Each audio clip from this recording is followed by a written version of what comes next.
एक बूढ़े भिखारी की अनोखी कहानी। हर दिन एक भिखारी दरवाजे के पास आकर भीख मांगता था और घर का मालिक हमेशा घर के बाहर आते ही उसे देखकर फिर जाया करता। कई बार उसके लिए गालियां भी बकता। वो कहता, तू जिंदा ही क्यों है? पूरी जिंदगी ऐसे ही भीख मांगेगा क्या? धरती का बोझ क्यों बना बैठा है? और कभी कभी उस भिखारी को गुस्से में वो धक्का भी मार दिया करता। इतना कुछ हो जाने के बावजूद अधिकारी के मुंह से सिर्फ यही निकलता कि भगवान भगवान तुम्हारे पापों को माफ करे। एक बार सेठ को धंधे में बड़ा नुकसान होने की खबर मिली। सेठ बहुत परेशान था कि तभी उसके दरवाजे पर वही भिखारी आया।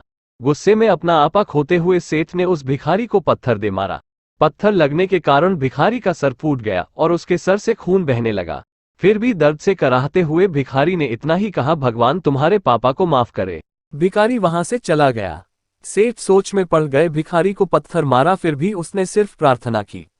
सेठ का गुस्सा शांत हुआ, शेर का मन शांत हुआ। भिखारी का रहस्य जानने के लिए सेठ ने भिखारी का पीछा करना शुरू कर दिया।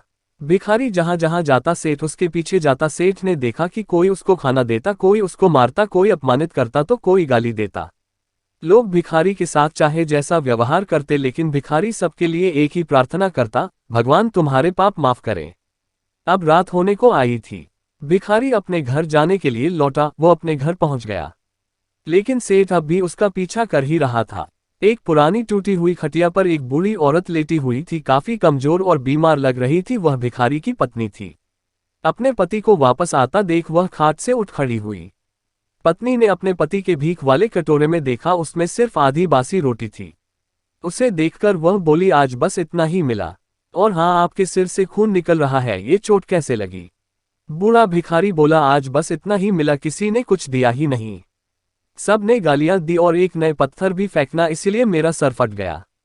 एक गहरी ठंडी सांस लेकर बूढ़ा भिखारी फिर से बोला, यह मेरे ही पापों का फल है। तुम्हें याद है कुछ सालों पहले हम कितने अमीर थे?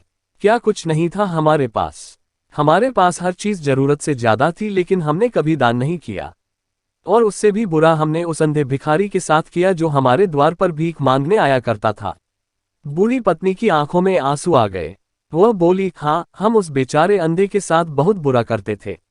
उसका अपमान करते थे, उसे खाने के लिए रोटी की जगह कागज दिया करते, उसका मजाक उड़ाया करते और कभी कभी मारा भी करते।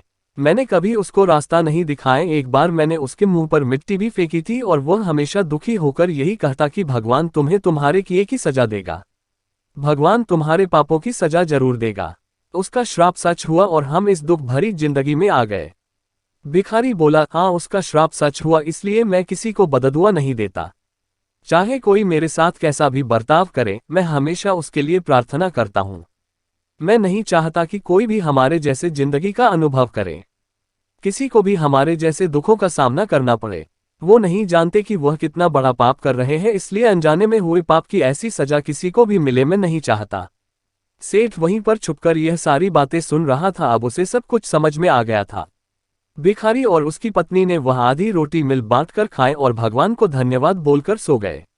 अगले दिन बड़ा भिखारी फिर से भीख मांगने गया। सेठ के घर के पास जाते हैं। सेठ ने पहले से गर्म रोटी या उसके लिए निकाल कर रखी थी। उसे देते हुए सेठ विनम्रता से बोला, माफ कर दीजिए बाबा, उससे बहुत बड़ी गलती हो गई। बूढ़ा भिखारी बोला, भगवान तेरा भला करे। इतना कहकर वह आगे निकल गया। इस कहानी से जो सीख लेने लायक है वह बड़ी ही सिंपल है कि आदमी चाहे किसी के बारे में बुरा कहे या भला करे, लेकिन भगवान सिर्फ कर्म के हिसाब से उसको फल देता है। क्या हुआ अगर भगवान नहीं दिखता है? लेकिन ये बात बिल्कुल सच है, उसके खाते में सबका हिसाब बहुत बहुत पक्का होता है। इसलिए जब किसी के लिए कुछ भी करो तो अच्छा ही करो।